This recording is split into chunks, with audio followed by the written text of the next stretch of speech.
يا عيني ويا سلام، يا هيك سندويشة الشاورما يا اما بلا، مو يا سندويشة شاورما على الفحم. كيف زبطتها على الفحم؟ تعالوا نشوفوا. هيك بنحط المايونيز وبنحط لها قطعة الدجاج من فوق، والحقوني لكم شو الطريقة الظريفة وشلون ممكن تحضروها بالبيت.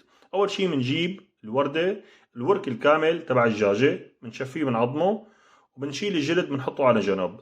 بعدين بنقطع الدجاج شرايح بهذا الشكل، بنغسله بننقعه أول شي بخل، وبعدين بنغسله وبنرجع بنصفيهم وبنحط لهم لبن وهيل، وعنا فلفل أسود وزنجبيل، وبنحط لهم كمان البابريكا، وبنحط لهم برشة ليمونة، وعنا الملح، وحطيت لهم كمان زنجبيل فريش تعطيهم طعم كتير طيب. بنحط لهم الثوم.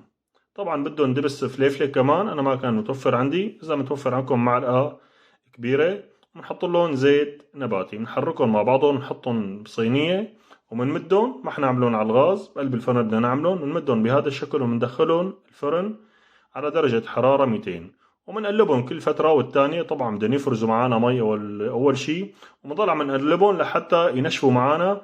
بس نشفوا معنا واستووا، بنشغل الفحمة بنطفيها بالزيت وبنحطها بقلب الفرن لحتى يتفحموا ويتدخنوا معنا بهذا الشكل. شوفوا لي شلون تأمروا وريحة الفحم يا عيني.